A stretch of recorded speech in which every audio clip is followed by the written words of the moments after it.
به ومن والاه أما بعد ودنا يتكبراتشه يا نحو تمهر التكتاتايج بمولو السلام عليكم ورحمة الله وبركاته إن شاء الله تنانت ساعتون دالك بيبا مالك أساتركوتن مقدمة زاريك أتلالله كفل هلت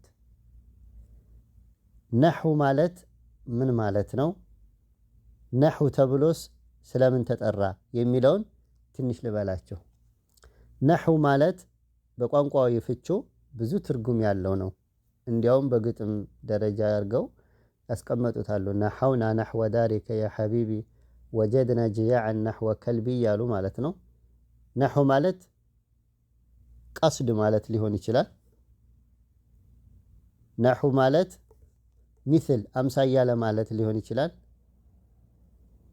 نحو ማለት የተወሰነ ነገር ቁንጽል ነገር ወይም ትንሽ ነገር እንደማለት ሊሆን ይችላል በተቀሉ በቋንቋው ፍቹ ነህው ማለት ብዙ ትርጉም አለው በእስጢላሃው ፍች ደግሞ علم بأصول يعرف بها أحوال أواخر الكلم إعرابا وبناء نحو ማለት علم ነው እውቀት ነው ያ እውቀት ደግሞ በምን ላይ ነው بأصول يعرف بها أصولዎችን መሰረቶችን ማወቅ መሰረቶቹ اسم የሚባል አለ فعل የሚባል አለ حرف የሚባል አለ አለቀ እነዚህ ናቸው ባለፈው በፎቶ ልክላችሁ ነበር አይታችኋቸው ከሆነ በጣም ሰህለ ናቸው باذن الله በቀላል እንማራቸዋለን እነዚህ ሶስት ነገሮችን ማወቅ ነው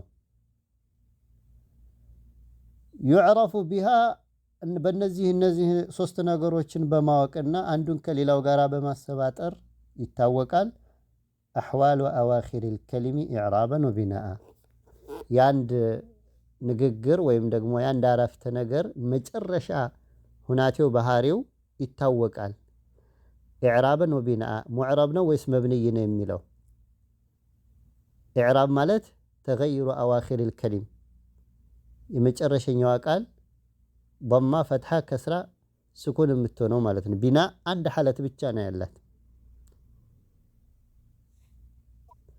وكل حرف مستحق للبناء والأصل في المبنية أن يسكن ሁሉም ፊደሎች መብንዮች ናቸው አስሉ ደግሞ ስኩን ነው መሆን ያለበት ከስሞችም ውስጥ መብንዮች አሉ ወደፊት እንማራቸዋለን ኢንሻአላህ المهم علم النحو ብሎ ማለት ይሄ ነው ባጭሩ ለማስረዳት ሰበቡስ ምንድነው እንደዚህ ነህው ተብሎ የተጠራበት ምክንያት አለው ወይ የሚለውን ስንመለከት ደግሞ ከሰይድና አሊ ረዲየላሁ ዐንሁ የተወራ ዘገባ አለ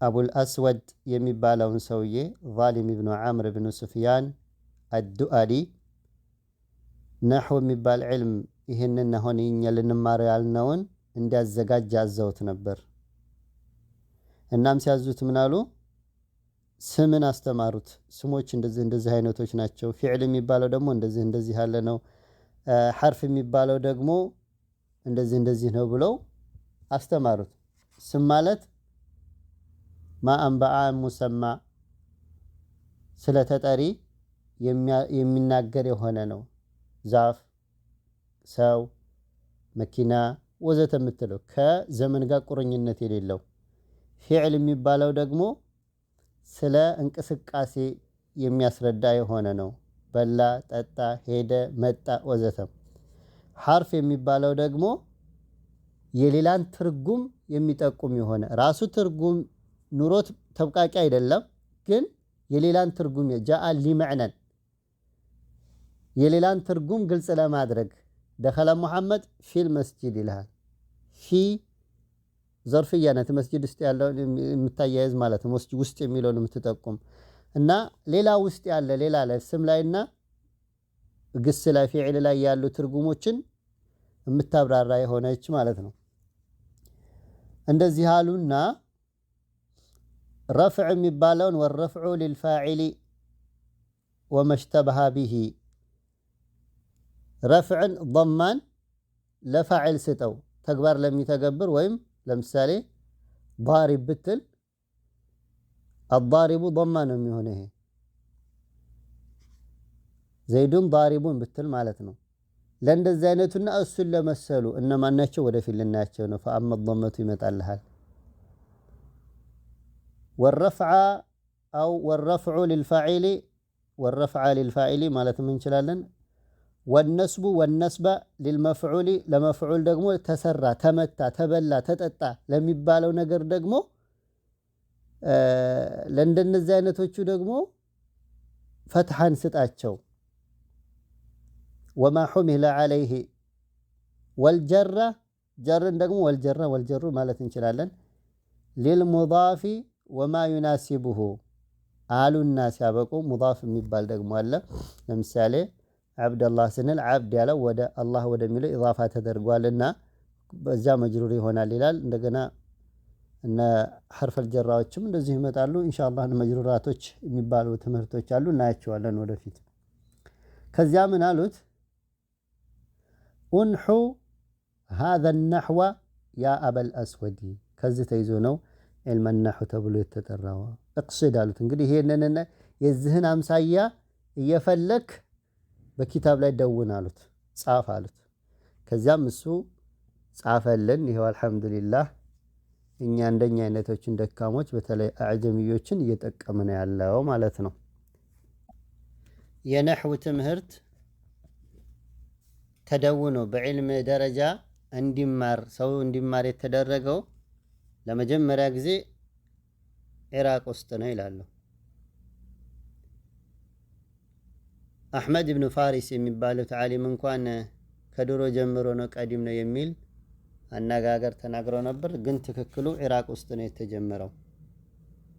ለመጀመሪያ ጊዜ ዒልመ ነሕው የተማረው የሰው ልጅ በብዛት ይናገሩት ወይም ደግሞ ይተገብሩት የነበረውና በሰው ልጆች ላይ አፍ ላይ ብዙ ጊዜ የሚመላለስ የሆነው ነው።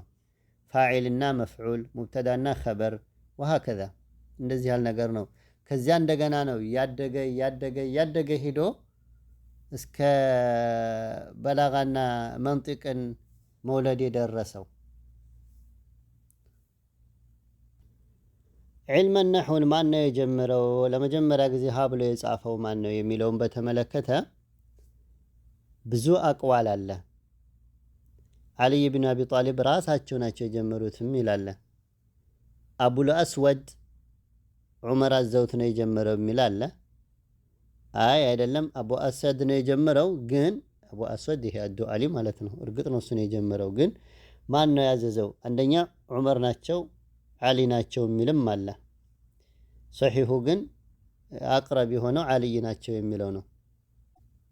ወይም በስራ ላይ ተሹሞ የነበረ ዚያድ የሚባለው ሰው እሱ አዞት በሱ ምክንያት ነው የጀመረውም ተብሏል። አይ ራሱ ነው የጀመረው።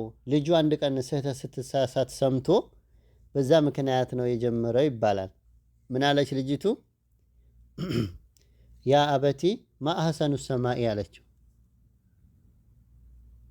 ከሰማይ የትኛው ነው የሚያምረው? በሱ አባባል አሁን በዚህ በግልጽ አባባል ማለት ነው የትኛዋ ነው የሚያምረው ብላ ተናገረች። የመጀመሪያውን ረፋ አድርጋ የሁለተኛውን ሰማይ የሚለውን ደግሞ ጀር አድርጋ ከስራ አድርጋ ማለት ነው። አባትየው ምን አላት? ንጁሙሃ ኮከቦናዋ ኮከቦቿ ናቸው የሚያምሩት አላት።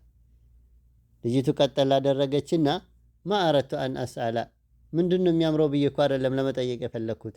ወኢነማ አተዓጀቡ ለመገረም ፈልጌ እንጂ እየጠየቅኩ እኮ አይደለም። ሰማይ እንዲት ውብ ነች እንዲት ታምራለች ለማለት ፈልጌ እንጂ እኮ እየጠየቅኩ አይደለም አለችው። ፈቃለ ለሃ ቁሊ ማ አሕሰነ ሰማአ። እንግዲያማ እንደዛ ከሆነ ሁለቱም ቦታ ላይ ስህተት አለብሽና ማ አሕሰነ ኑኑ ፈትሐ ነው መሆን ያለበት። አሰማአ የሚለውም እንደዚሁ ፈትሐ ነው መሆን ያለበት። አፍዓለ ተዓጅብ ኢንሻአላህ ራሱን የቻለ ባብ አለ፣ ወደፊት ይመጣል። ተግባብተናል። ይህንን ሲሰማ በዚህ ምክንያት ነው የጀመረው ይባላል። አብዱራህማን ብኑ ሁርሙዝ አልአዕረጅም ነው ይባላል። ዓሲም ሌይቲ ነው ይባላል። ቅድም እንዳልኩት ሶሒሑ ቀውል አቡል አስወድ አዱአሊ የሚባለው ቢአምሪ አሚር ልሙእሚኒን ዓሊይ ብን አቢ ጣሊብ ነው የተጀመረው። ያኔ ሙስሊሞች ከተለያየ ሀገር እየመጡ አጀሚ የሆኑ ሰዎች አረበኛ ሲናገሩ ማበላሸት የጀመሩ ጊዜ ቁርአንም ላይ አንዳንድ በስህተት ሰዎች ሲቀሩ ሲገኝ እንዲስተካከል ይህንን አኖረ ይባላል። እንግዲህ ፈልፈضሉ ዋሲሉን ኢላ አሚር ልሙእሚኒን ዓሊ ብን አቢ ጣሊብ ረዲየላሁ አንሁ። እንግዲህ አዩሃል አሕባ ዕልም ነሕው በእንዲህ ተጀምሮ ቀስ ቀስ እያለ እያደገ ሄደና መድረሳ ውስጥ ከሚማሯቸው ትምህርቶች ውስጥ አንዱ ሆኖ ሙቀረር ሆኖ ዑለማዎች አንቱ የተባሉ ዑለማዎች ራሱን ብቻ እንደፈና አድርገው የሚይዙ መጡለት። በመጀመሪያ ደረጃ በትምህርት ደረጃ ሙቀረር ሆኖ እንዲቀርብ የተደረገው በስራ የሚባለው ሀገር ውስጥ ነው፣ እዛው ኢራቅ ማለት ነው፣ ዋና ከተማው ላይ። ሁለትና ሶስተኛ ከተማዎች አሉ፣ በስራ በግዳድ የሚባለው ከዛሊክ ኩፋም አለች። እነሱን ነው ኢንሻአላህ ኢራቅ ከተሞች ናቸው። እነሱ ላይ ነው እየተሰራፋ የነበረው። ሲቀጥል ወደ ኩፋ ተረማመደ። በስራና ኩፋ ላይ በሰለ። ከዚያ በኋላ ደግሞ አንዱ ከሌላኛው ተርጂህ እየተደረገ በግዳድ ላይ ይባስኑ አደገ ዕልሙ ማለት ነው። ከዛ እንግዲህ በስርያና ኩፍያ በመባል ዑለማዎች ተለያዩና ኺላፍ መምጣት ጀመረ በቃሉ መካከል። ይሄ እንደዚህ መሆን አለበት፣ ይሄ እንደዚህ መሆን የለበትም፣ ይሄ መጅሩር መሆን አለበት መሆን የለበትም የሚል እርስ በርስ እንደገና ኺላፍ ተነሳ። ይሄ ልላቸው የፈለኩት ምንድነው? ወደፊት ስንማር ዒንደል ኩፍይን ወይም ዒንደል በስርይን እንላለን። እንግዲህ ነሕው ዘንድ ኩፍዮችና በስርዮች አንቱ የተባሉ ዑለማዎች ነበሩ። ታሪካቸውን ኢንሻአላህ አለፍ እያልን እናየዋለን። እነሱ መካከል ኺላፍ ተፈጠረ። ሰበቡ ምንድነው? ኺላፉ ሰበብ ብዙ የተነገራለ። እኔ የእናንተን ጆሮ በዚህ አላደነቁርም። ጊዜው ሲደርስ ራሳችሁ ታነቡታላችሁ ኢንሻአላህ። በስተመጨረሻ አዩሃል አሕባ ሰለፎቻችን በዕልም ነሕው ላይ ያላቸው አመለካከት ምን ይመስል ነበር የሚለውን ከሼኽ ልእስላም ኢብን ተይሚያ ንግግር ቀንጨብ አድርጌ ያቀርብና የዛሬውን ትምህርት እንዘጋለን። ቃለ ሼኽ ልእስላም ኢብን ተይሚያ ረሒመሁላህ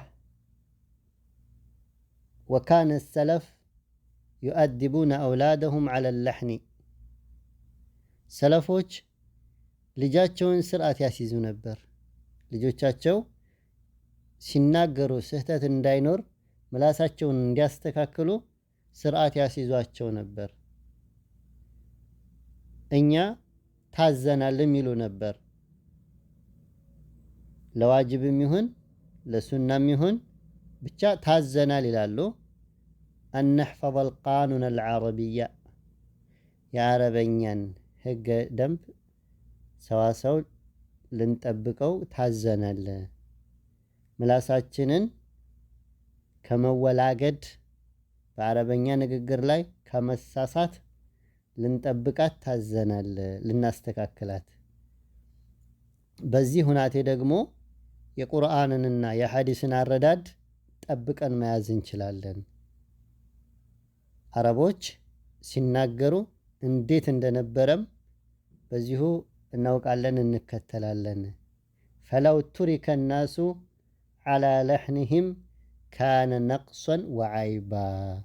ሰዎች በዘፈቀድ እየተናገሩ ከነስህተታቸው ዝም ቢባሉ ይህ ነውርና ጉድለት ይሆን ነበር ይላሉ።